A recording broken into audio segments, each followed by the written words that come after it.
Welcome to the Art of Badassery, where I explore what it takes to live life on your own terms, break free from the status quo, and unleash your inner badass. Whether you're a rebel at heart or simply seeking inspiration to step outside your comfort zone, this podcast is for you.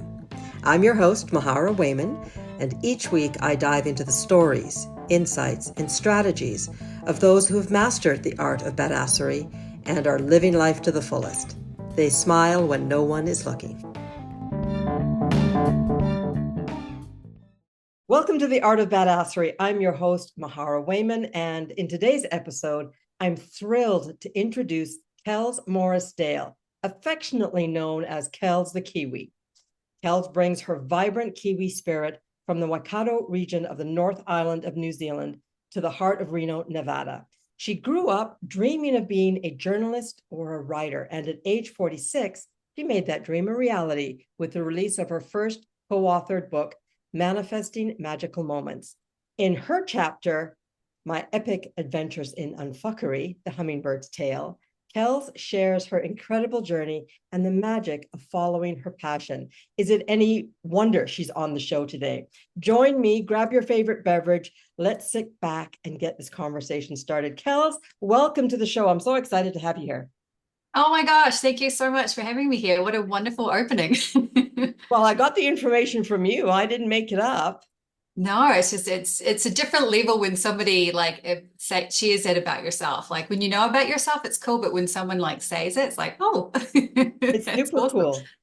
So Yeah. good. Well, listen, let's go back to the start of your badass journey, because as everybody knows, this is called the Art of Badassery, and I interview people that feel they're badass. So when did your badass journey start?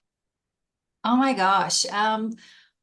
When I think about it, it started when I was a kid. Like, I really believe now that I had badassery from a very young age, although it was hidden behind shyness and insecurities and all of those things. But I had a pretty good childhood in regards that, there wasn't a lot of really, really awful things happening. And there wasn't a lot of emotional stuff. Like there wasn't stuff that really taught you how to regulate your own emotions and all that kind of thing. So I had to delve deep and figure out ways to do that. And I lived in a little bit of a fairy tale land, I would say.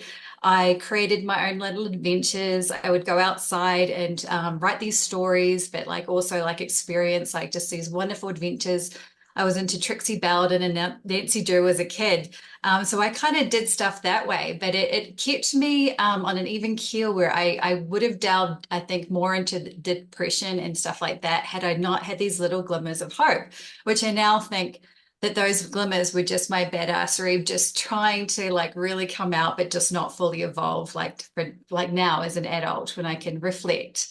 So yeah, I just feel like it's always been there, but it's become an awareness in certain parts of my life that I've become aware of how much, dig deep confidence or how much I've had to overcome stuff that I could easily have let really get to me, really dark moments in my life, but I've always been able to pick myself back up, and I think that's pretty badass. It's totally badass. But I want to go back to something you said earlier, which is this understanding or this appreciation that your imagination really supported you in navigating some tough times as a kid, right? And I mean, we talk about the importance of being creative and the importance of having an imagination, but it was the first thing that came out of your mouth was like, hey, Yeah. my ability to come up with stories and play and create a world that felt safe or fun or whatever played into your ability to navigate a shy childhood. Yeah, I think I was aware that my childhood, as I said, wasn't horrific, but there was something missing. And now I now know what it is coming back. There wasn't a lot of like obvious love. There wasn't the hugs. There wasn't all the like, you're amazing, you're doing so great. There wasn't all that stuff that I take when I don't, well, actually, I don't take for granted with my own kids. I'm very aware of the need for that.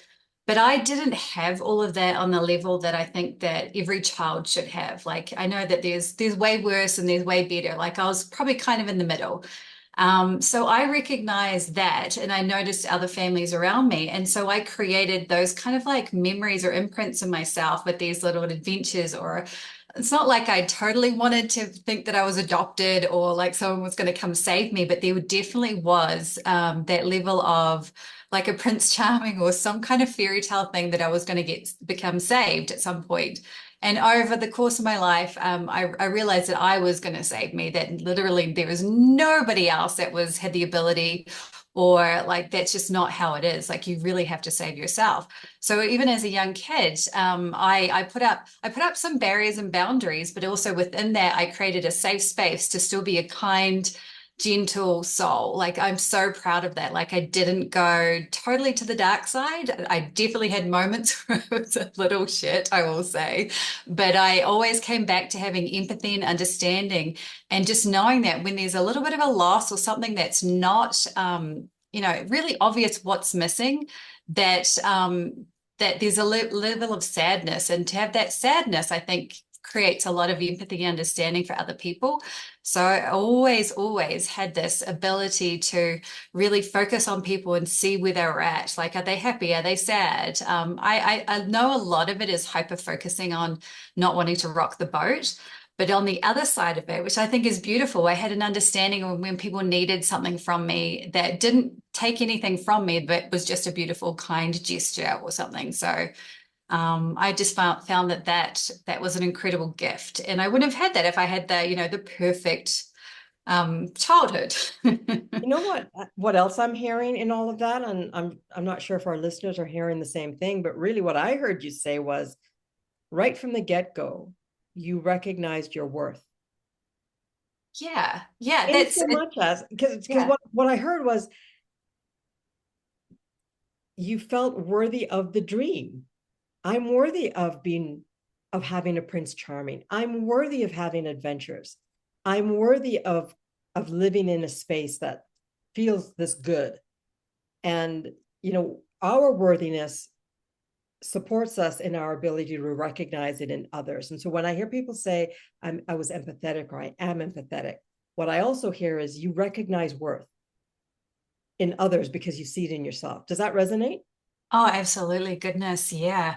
It was something that I realized, but just through the course of going from childhood, I hold childhood and where I am, it's similar areas that they're in between the teenage angst, the 20s, the 30s and stuff like that. That was a time of really discovering who I was, and the highs and the lows were really, really vicious, I guess. But I always come back to like wanting to be like a child. Like I feel like that was the place where as you said, I felt that sense of worth. Like there was something better. I was deserving. Nothing was like my fault, or whatever it was. I inherently knew that, but I obviously couldn't express that or couldn't really like delve deeper into that. So that went away for a huge pocket of my life.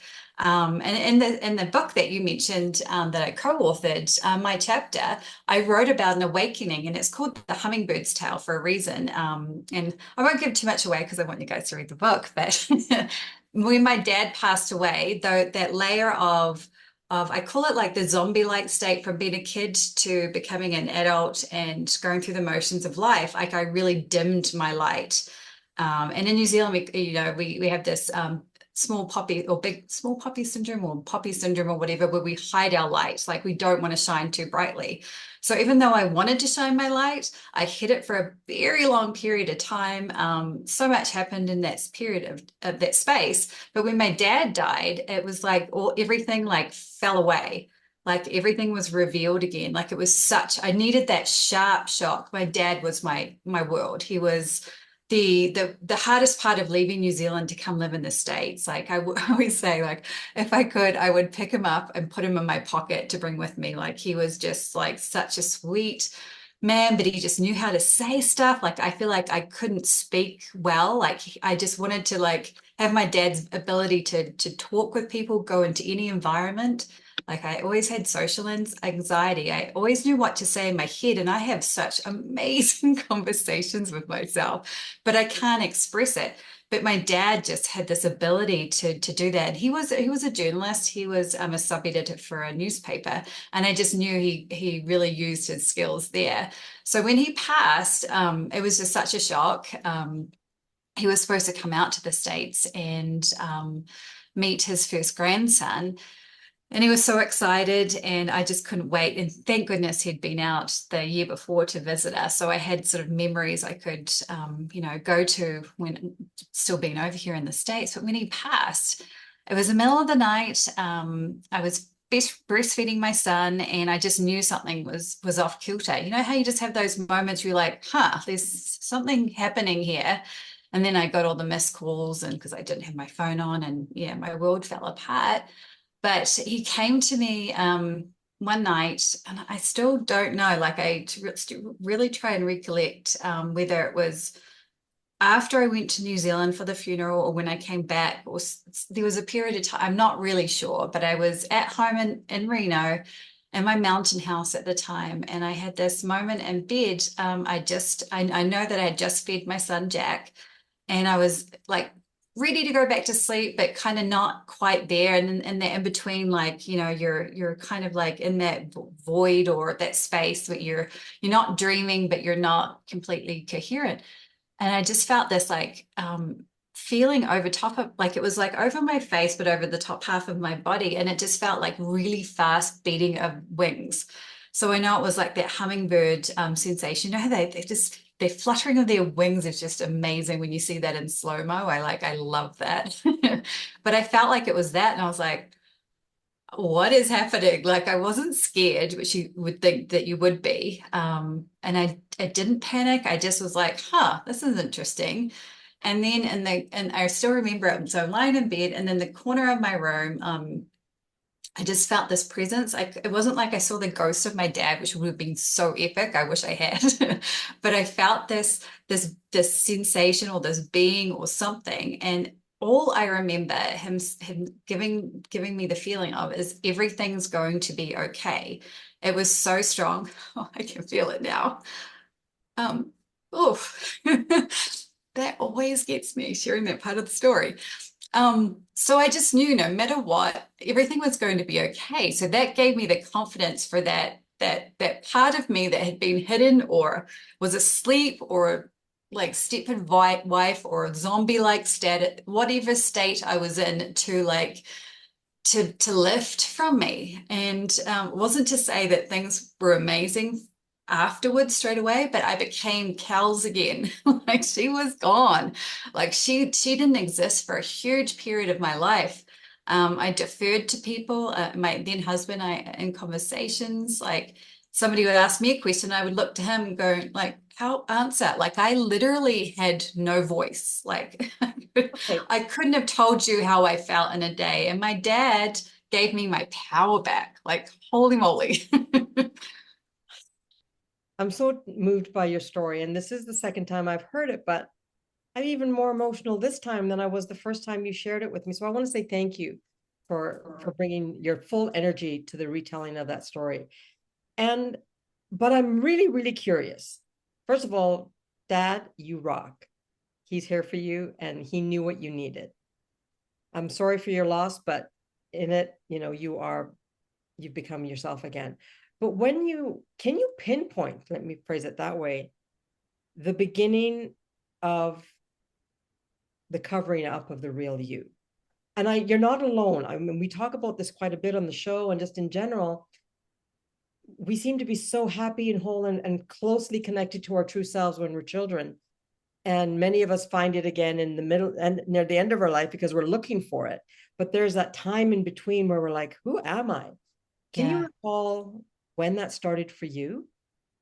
I don't know exactly, but I know I had like some traumatic events happen, that I like these days there's like therapy and stuff like that. But when I was like, I just started high school. Well, I was just about to start high school, and my little brother passed away at age 2, and he was 10 years younger than me.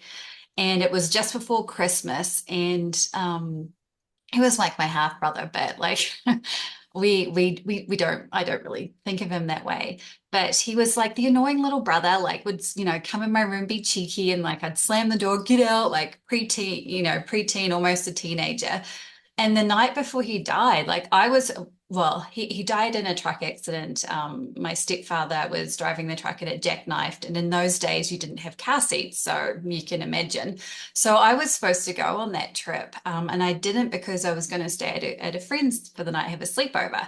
But the night before, we'd been like fighting, not real fighting because he was 2 and I was 12, but like he was just really annoying me. But that night, it was just really sweet and peaceful. And he slept in my bed, which we had cuddles, and I had a Santa bear, and it had a little Santa hat that a family member had given us. I remember putting the hat on him and taking a photo, which is now on his headstone. Um, oh, goodness. And his last photo ever taken, but it was such a beautiful photo and captured just his cheeky spirit. Like he's just blue-eyed, blonde-haired little prince. But I just feel like in that moment, something happened to me when I found out he passed, and I didn't know what to do with it. Like I had all this like these precious, like I hold on to memories like that so close to my heart. Like I can my sorry to cut through to some of the other part, but my dad always did with me something really special. Like we would be in a moment together and he'd stop and pause and go, come on, Kelly, take a photo. And we'd actually pretend we were taking a photo and go click and imprint that imagery of whatever we were looking at together in our mind. And I still have one of the last ones we did when we were in Hawaii together. There was a sailed boat just in Waikiki Harbour, and it was just coming past the hotels, and that's what I remember. So Dad doing that imagery with me was so important. So I held on to this memory of my brother, but then when he passed, no, what do I do with it? Like my mom didn't know what to do. She was struggling. My stepdad, my dad, they just threw me and I had another brother, threw us like with the family over Christmas. Nobody talked about it. And then I suddenly started high school. Like, what? Like, Yeah. nobody talked about it. So you starting off high school with your brother just passed away. No one's talking about it. It's like one of the biggest phases of your life. And I didn't really know what to do with it. And I struggled, and it got really dark for me. And I knew that I was in trouble with my family, with my mum in particular. This is really going to be triggering for a lot of people. So I just want you to be aware of this, Mahara. This is like suicidal stuff. I took some pills one night as a teenager, and luckily I threw up, but I told my mum about it, and she laughed at me and said, "You silly thing." So I knew in that moment. Sorry. It's okay. I'm sending you total love and hugs. Big, beautiful feelings from my house to yours. Thank you. But I had me, and I had to be my biggest advocate. I had to just love on myself even when I didn't feel like love was there. Like I had to do all the things, and I tried to talk about it with some friends, which is really hard as a 13-year-old. Like, what are you gonna say? And I remember like I was in a youth group, and like it kind of went around some people, but nothing really came of it. So it was kind of like it was just a weird, like these days, I feel like there's a lot more support for that kind of stuff and we can recognize it. But I was really lucky. Like that was a really bad moment in my life. And to come out from that, I knew I didn't really have the support of my mom, my dad. He never knew about it. He was really good at other things, but we weren't quite at that level of like the deep dive. And the most frustrating thing for me before he passed was because he had like some heart issue, like he had some issue. I was going to have a really big talk to him when he came out, because my brother had said he found it hard when I left New Zealand. So I was going to like talk to him about how he was feeling, like have like the big, deep and meaningful that I'd always wanted to have with my dad, but we didn't get to have it. So the poor bugger, now I have it with him like every day. So Dad, it's the topic of the day. Wow. So yeah, we have a great relationship now with him because I believe he's one of my angel supporters out there. but yeah, that was it. Those were big pivotal moments when I was a teenager, and I was just so grateful I didn't go down the really bad track of like addiction or like other stuff. I did have bulimia for a period of time because I really wanted to control like stuff with myself. Like there's definitely an element of control. And thank goodness, like coming through full cycle, a lot of stuff happening, miscarriage, divorce, moving countries. Um, yeah, a lot of stuff happening. As I said, when my dad passed, it's like I got back to like figure your shit out, Kelz. Like, who are you? What are you wanting? Why are you here? Some get a voice, get your voice back. Start to like share your experiences because you're not alone, and other people need to hear it, like that they're not alone also. So yeah, and from that period of time, and this was in 2013, Dad passed, and so the last 11 years, I've just been a work in progress. And you're right, like I from my chapter, I call it my epic adventures in unfuckery because I'm unlearning all that crap that I learned as a kid that kept me down through such a huge period of my life, and I literally now have no ability to do that. I could not stay with someone who's toxic. This is a sad thing. I don't have my mother in my life at the moment. Just boundaries. Boundaries are so important for me. Yeah, I left toxic work environments. I literally can't be around stuff that's really, really bad for me. It's like almost like it's just impossible. Like it just can't happen. So I'm so grateful for that because for so long I was that sweet, people pleasing, quiet as a church mouse thing that nobody noticed in the corner of the room, but just knew that I was the one that could help you or do stuff, or she'd always say yes to my own detriment. And now it's like almost like, I'm sorry, people, not sorry. I can't do that shit anymore.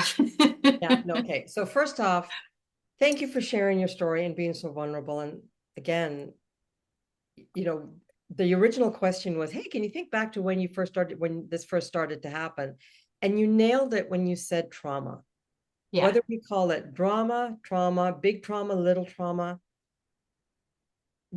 people, well, most of us are just not, we don't know how to deal with that level of, with those types of emotions, for example.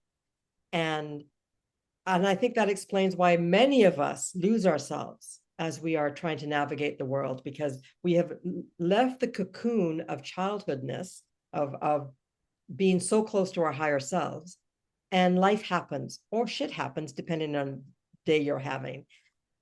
What you've shared is some really very serious, deep trauma, and I'm sorry for it, but it's so interesting that your dad's passing lifted the veil and allowed you to see very clearly, it sounds like, what you did not want to be have in your life anymore.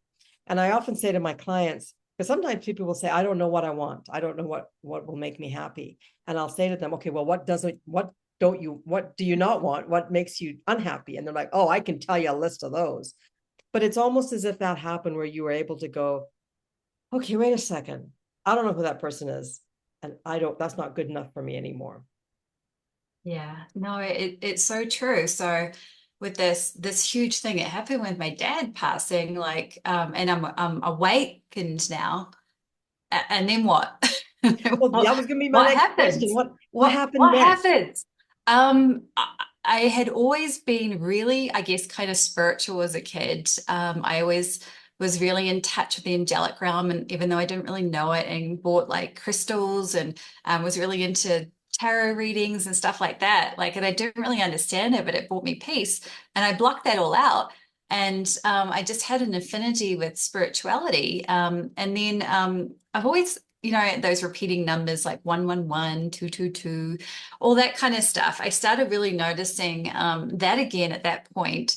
And Reiki, the Japanese technique for relaxation and stress release, and other huge, wonderful things that it does for you, came into my life in three different ways. Somebody spoke about it, and my mother-in-law at the time, she's now my ex-mother-in-law, but she spoke about it. I was like, and then some random person told me about it, a client, because I was a professional organizer at the time. Like, why is Reiki coming to me? Like, isn't that a little woo-woo? I didn't really understand it. I'm like, yes, your hands are hovering over somebody and there's energy exchange. Okay, like, sure. But I was taking notice, and so I went to a Reiki retreat, and I was still kind of coming out of my cocoon, and it was in a teepee. I love my Reiki master. She's such a beautiful person, but she's so not like me. Like I would never wear tie-dye, or like, not that she does, but like I'm not the hippie version of myself. I'm still got my corporate side to me, and then I've got the PJs all day long, kind of like I go from dressing really nicely to like, PJs. But this was like everything floaty. It was just this beautiful kind of, like, I say hippie, she probably kill me. Like, it's this really cool environment that I felt completely like a fish out of water. Like, oh my goodness.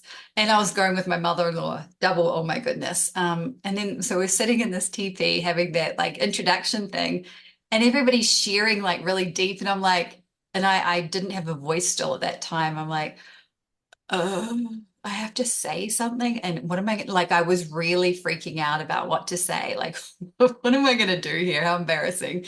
Because at school, doing speeches, like I would go red, and you had to do these 3-minute speeches once a year. And I just fell apart. Like, they were that you may as well been, stringing me alive. Like, it was horrible. So it came to my turn, and I don't know if somebody held my hand or touched me or something. I don't know what it was. It was just a beautiful energy in the room, I'll now say. But I just released released the force of Cal's life history in about 3 minutes, 30 seconds, and was like, whoa, I was that a bit of an overshare? But I got a lot of stuff out, and people were really receptive, and I just felt like at peace, and really like, it was such an unreal moment. And then I was able to take in the Reiki training. And the first time I did do the hands over somebody and releasing their Reiki energy, that was being the conduit for this beautiful life force energy, I was hooked. I was like, what? And the cool thing about it that I now know is, because it's not about me, it's about Reiki. I'm the conduit. I can do this beautiful thing. There's no small poppy syndrome or whatever thing that I have to worry about being the best. I'm just this conduit for this beautiful energy that I can share, and it helps other people, because everybody has the ability to self-heal. So I'm like this conduit for you to be able to do something for yourself to self-heal. Like, win people. It was like ding, ding, ding, ding, ding. I found my modality. I found something I can share with people that makes me feel good while they're feeling good. And yeah, it was amazing. And so Reiki came into my life after Dad passed away, and it just flourished. And it just brought back all this side to me that was a lot softer, a lot more open to the world at large.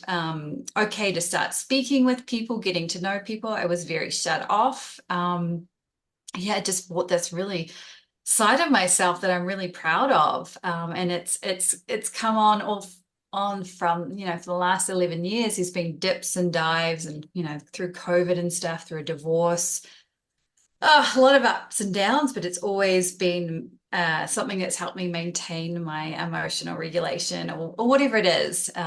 It's been a huge part of it. And I really feel like Dad gave me that gift to open my eyes to be aware of stuff. And Mahara, I really believe that, we all know about intuition and trusting your guts and stuff like that, but it's synchronicities that really lead that along.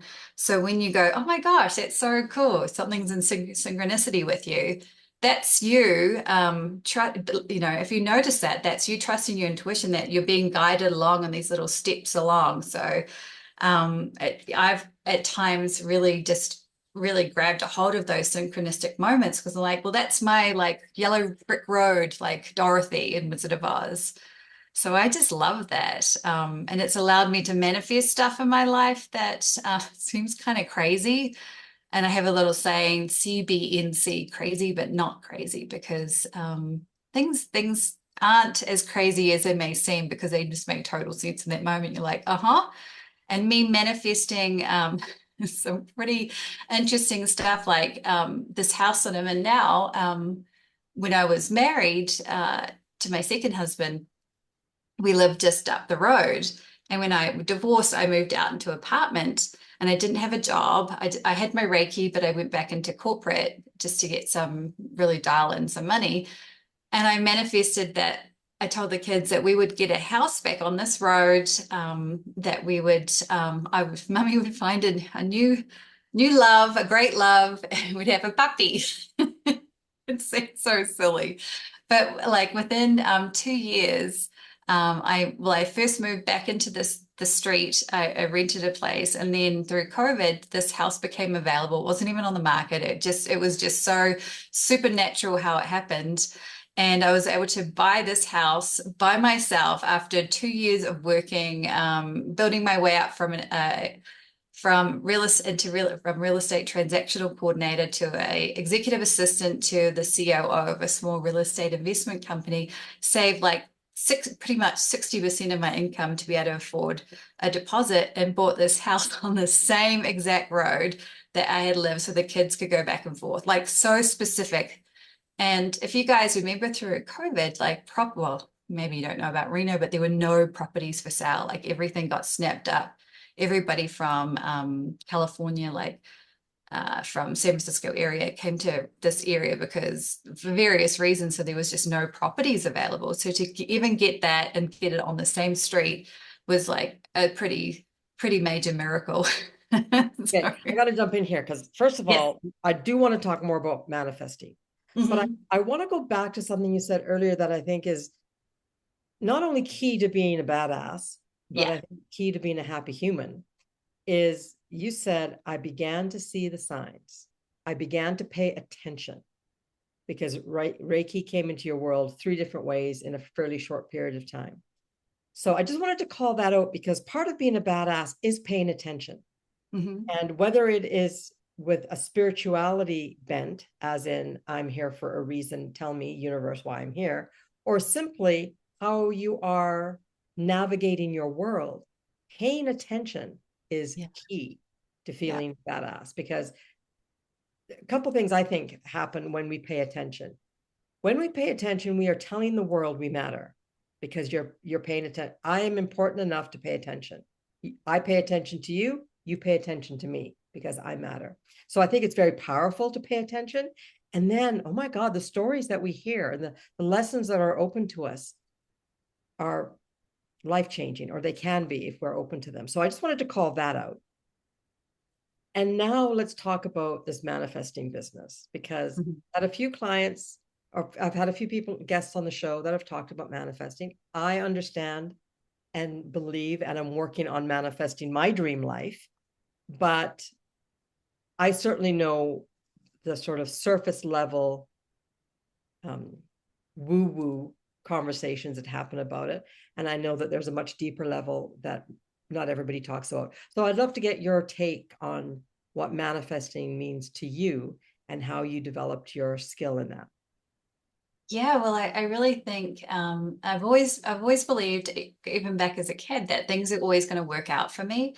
I do know that I'm going to go through some trials and tribulations and stuff like that, but I've always believed in the back of my mind that everything, like even I think Dad saying it again to me, like everything's going to be okay, was just him just reminding me of what I always thought as a kid. So I just knew everything was always going to work out. So I've kind of used that as a bit of a cushion, like stuff's going to happen. It's okay. Everything's going to work out. But when I figured out that when I really, like, if I really want something, that I just have this unwavering belief that it's going to happen. I know people do these like these images, like they can see themselves, like if it's like driving a red Porsche or whatever, they see themselves driving the red Porsche.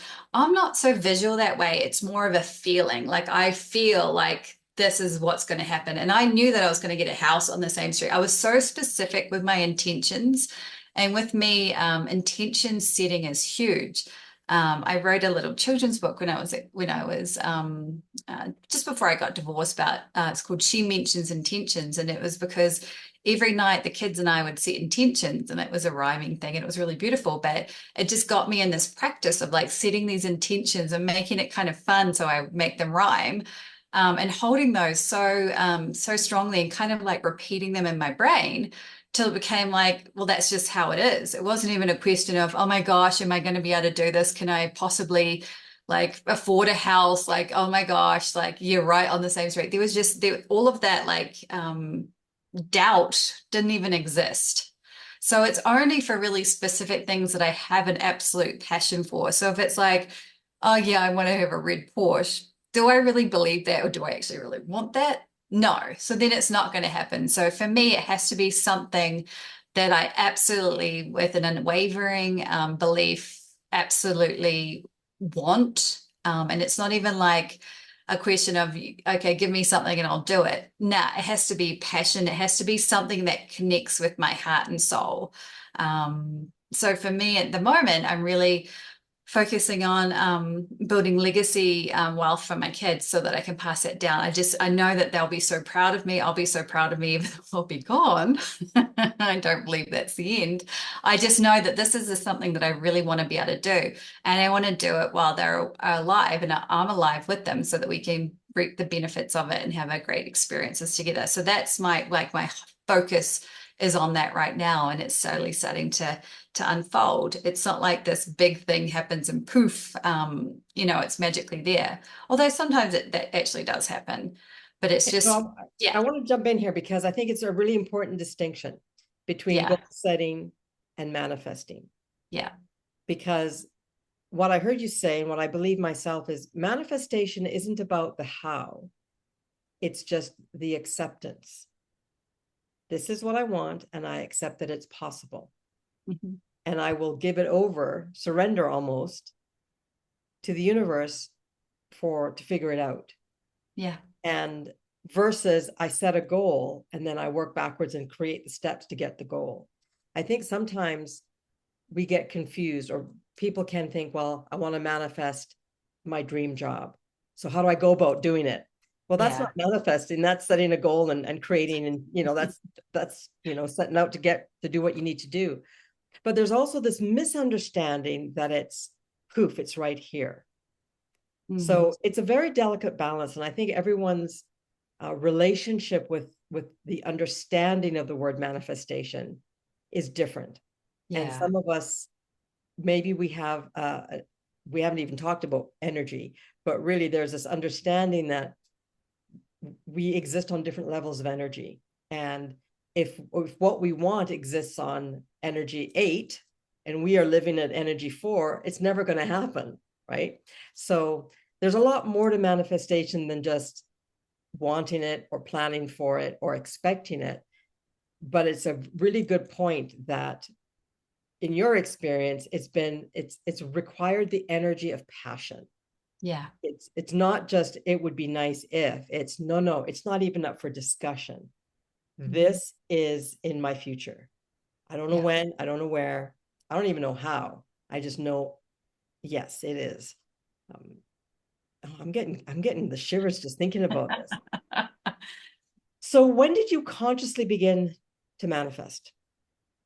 I think after my second divorce, because I no longer had this was in the States after my dad passed away. That was one of the things that had to shift. Like my marriage wasn't right for me. We had 3 beautiful children together, which are they're literally my everything.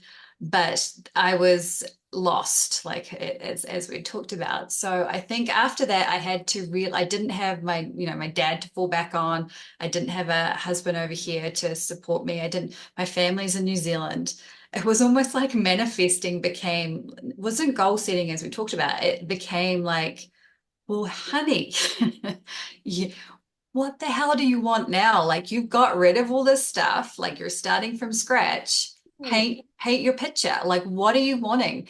And of course, like we can manifest, and actually somebody wrote something that I've read today, because we can manifest good, we can manifest bad, and they call it manifesting.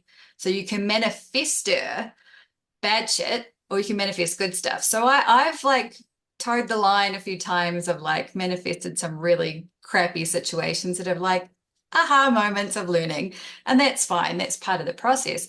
But I really wanted to do stuff for myself and the kids after the divorce. So it was like that. In that moment, I kind of knew it was manifesting. I label it now. When we look back, we can label every part of our life.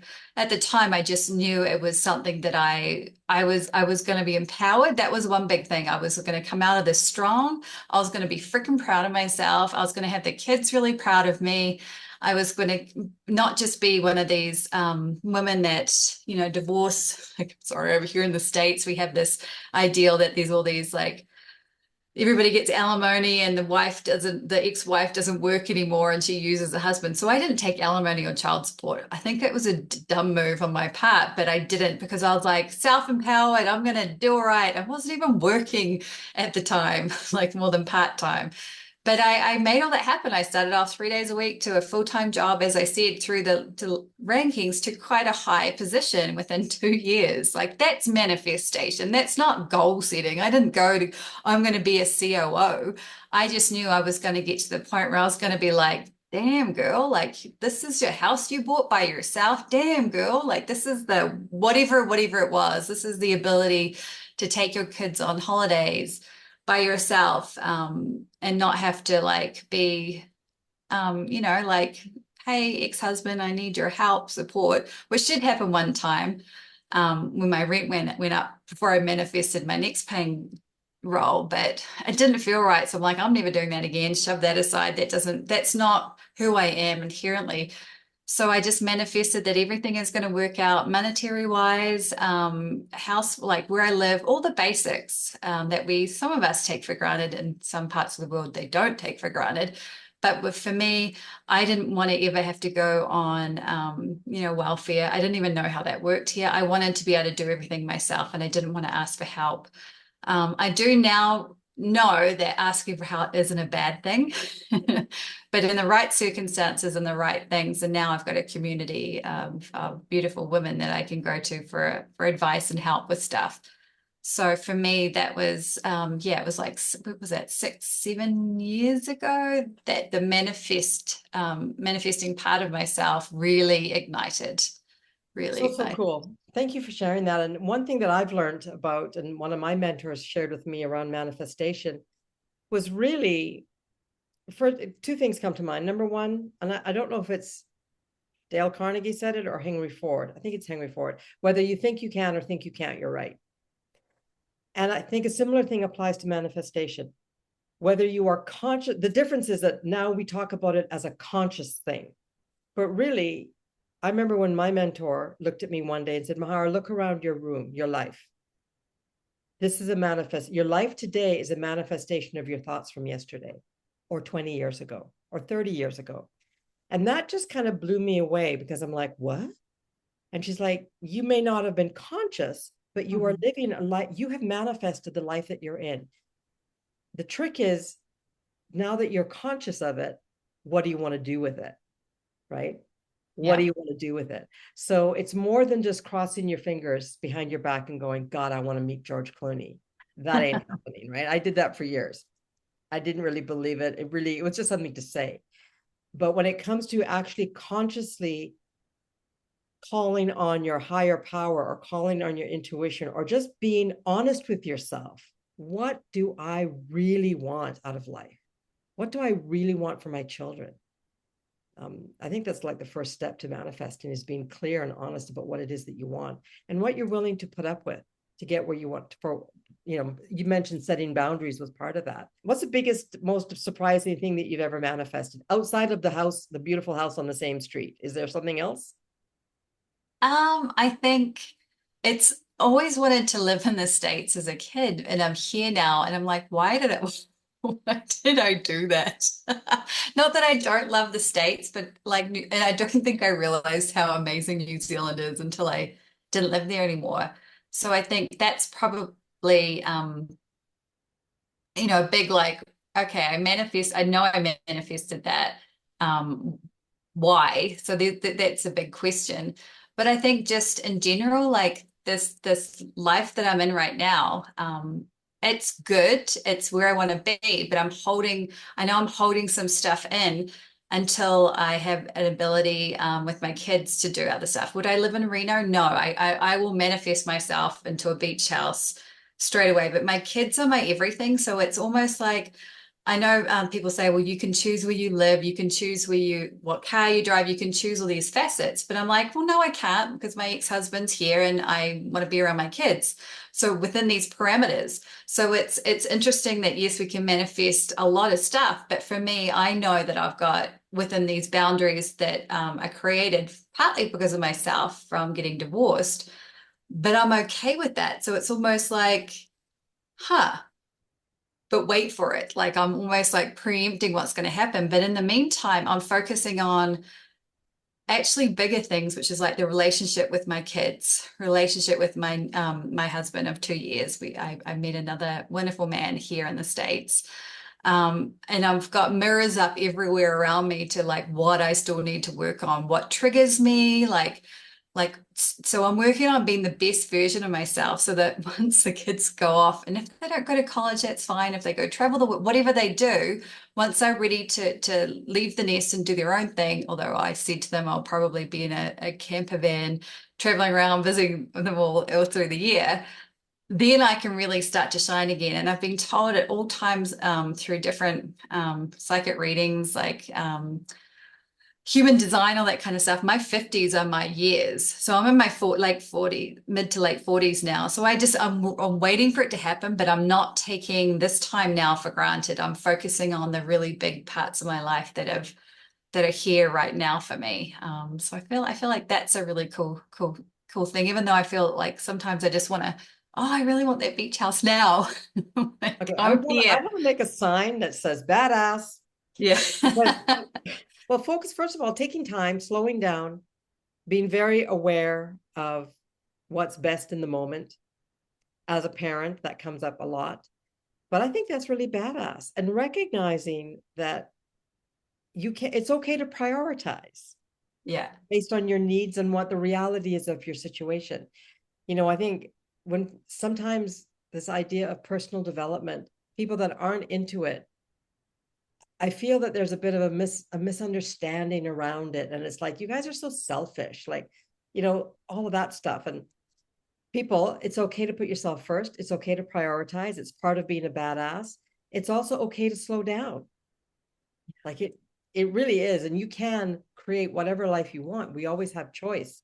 It's powerful to recognize the level of choice and agency that we have in our lives.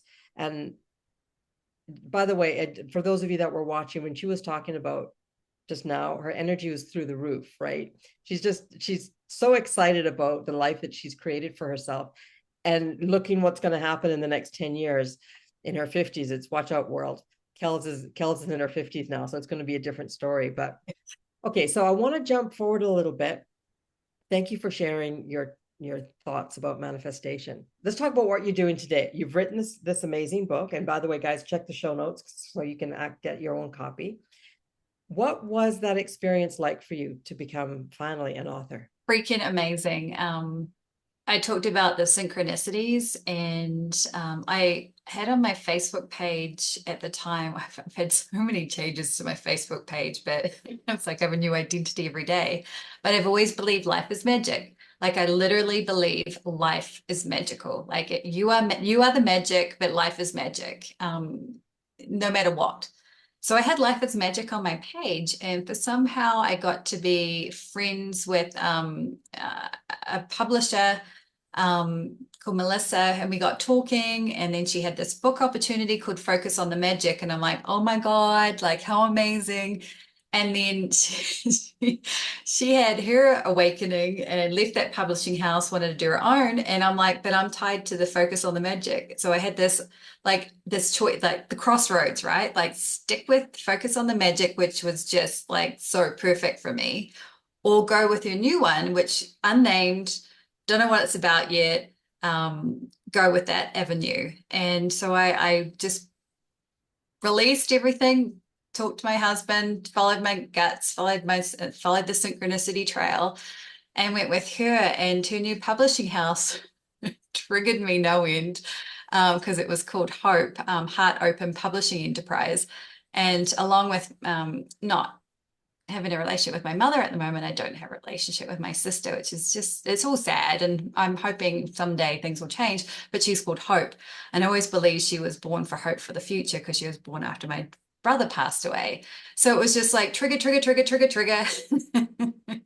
um, and then, so anyway, so I chose her, but I was able to be part of the team that chose the name, and I came up with part of the manifesting magical moments part, and helped choose the second part of the title, which is embrace the extraordinary and ordinary lives.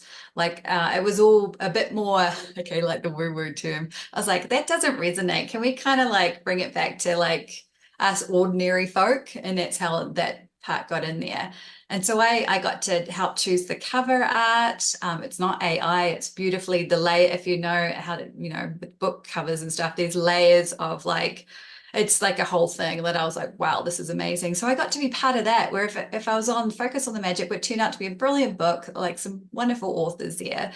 But that wasn't my path because I was way more in tune with like the cover, all the details. And she just let me write without making, there was no changes. Like there was edits where like, okay, you're over your 4,000 words, love, like just use this chunk for another story, which is beautiful.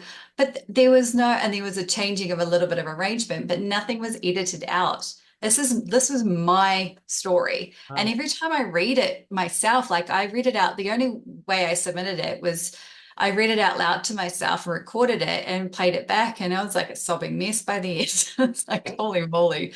So I knew I wanted to be really authentic. I didn't go deep dive onto all the really negative parts of my life. I alluded to stuff, but I wanted to really talk about the transformation part. And I really got to talk about my dad and his, like, it was just some beautiful nuances with that experience, but just to be able to keep it like, this is my story. And I had heard horror stories about, writers pretty much having everything changed, and it just wasn't that experience. So it was just such a magical thing that I manifested because I always wanted to write as a kid. I write a lot of poetry, but I had never like written, my part of my life. And it just, yeah, transpired. And the other people that are in the book, like we all were here for a reason. Like it's just, some amazing people. So I feel Well, like now I'm an author and I'm surrounded by these exceptional people. And the book is going to come out in hard copy and paperback shortly. And then I get to hold it, and that'll feel real. That'll feel really, really real. I I'm so just excited. love your story. It's a lot of fun to listen to my guests talk about their badassery and their experiences. But would you say, is it fair to say that writing the book was it turnkey in allowing you to have your voice or giving your voice back, or did that happen before the book? I think it's twofold. Like the process for the book started last year. It was released this year in June, but I got the voice from the book, but I had the voice before the book came out because I started to do things like these podcasts and talk about it on my stories on Facebook. And I just was starting to share it. I'm like, I would go on the stories, like no makeup on, like I did some yesterday, the post all up. Just really excited about stuff because I'm hosting a masterclass for my business. And I'm like, I never do this. And I know it's from the book, Confidence, from doing all these podcasts and doing these stories. It has given me the confidence to have a voice. Like people haven't like written really horrible things about me yet. I haven't been trolled. Actually, I feel like you've made it when you've been trolled, but I feel Funny. like I've gotten really good feedback. Other people, because I do share a lot about real stuff that's going on in my life. The voice I have now is a culmination of the experiences since I said yes to this book. And yeah, like here I am with you, Mahara. Like, how freaking epic is this? Like, didn't know you before this, but I already adore you, and we're having this interaction and sharing with literally the world can listen to us. Like, how cool is that? It's How so, cool is so that? cool. It's so, so cool. I absolutely love it. Okay, so can you share with the audience what you actually do for a living now? Because we've heard you talk corporate, real estate, COO, but a manifest, like what do you do? I'm multifaceted, I say. So I still have my Reiki business. It's just distance Reiki, which is online Reiki. So I still have a Facebook group called Soul Hug Reiki where I still offer my Reiki services. It's just all online. I don't have an office, but I'm part of high ticket affiliate marketing, which I call myself a soulful marketing mentor. Like I teach and show other women, predominantly women, how to express themselves, how to, like I say, I'm a mental health advocate. Obviously, what I've shared about my own self, I show other people how to use, social media as a platform to just share and bring, bring some love and some goodness to the world. So I don't have this like, pay me $7 and I'll give you an ebook. Not that there's anything wrong with that, and I shouldn't shade people. That's really bad. But like I am just authentic. You'll get me. I offer mentorships, but it's all part of, I could go into this for another 10 minutes. It'll be really short. You know how I talked about synchronicities? Yep. Yeah. The name of the company I affiliate with is called Enagic. What does Enagic rhyme with? Magic. And it's a Japanese-based company. It's been around for 50 years. They just had their 50th anniversary. It's the most beautiful company you've ever met, the people that you've ever met. Like it's just so, like it's the water is Kangen water. There's lots of layers to this company. The products are epic, but the people behind it are epic. And Reiki is from Japanese culture. So it's just like all of this stuff was like, how could I not? And so I get to like work at my own schedule, teaching beautiful women how to do this business whilst also bringing in my Reiki, whilst also bringing in my speaking, the speaking arena I'm in now, and just sharing about all the things that I'm really passionate about. Could I have done that if I was a COO in Zoom meetings all day? No. Probably not. I've lived in Japan. It has a Oh, beautiful culture. I've lived oh, twice, and yeah. it's pretty special. When I was a teenager, just to get off topic for a second, I collected everything Japanese. So my room was filled with Japanese fans and silk fans and kimonos and little Oh, sculptures and you name it. And that was easily 10 years before it never occurred to me that I would ever go to Japan. And then in my late teens, young adult, I had the opportunity to go there and I'm like, oh yeah, I love Japan. Like really. And then of course when I went and lived there twice, I came home with all of this authentic Japanese stuff. So oh. beautiful culture for sure. Yeah, just see its ceremonies and everything. And the company it was established in Okinawa, which is one of the blue zones. So you just know that, yeah. Anyway, this I could have a whole show just on that company and just what I do. But yeah, I'm just there to help other women just be their authentic, true, beautiful, badass selves, I guess. Yeah. Totally love it. Well, oh my gosh, Kelz, I have loved chatting with you, and I'm officially inviting you back to chat some more Oh, about something else, whatever yeah. that looks like. And I just want to thank you for sharing your authenticity, because that is what we need. That's why I have the show, right? I really believe that we are all badass. Not all of us recognize it. And these conversations are meant to bring it out in each other, but also to serve as a invitation to our listeners.